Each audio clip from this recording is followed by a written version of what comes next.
Hi guys, here we've got Narzo 50i Prime, and let me show you how to change wallpaper on this device.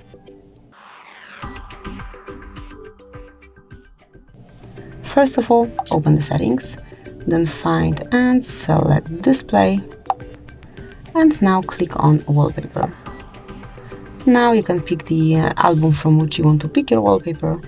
Let me choose on device wallpapers, and you can smoothly pick the picture that you like the most. So you can also check how it looks on your screen and then pick the one that you like the most.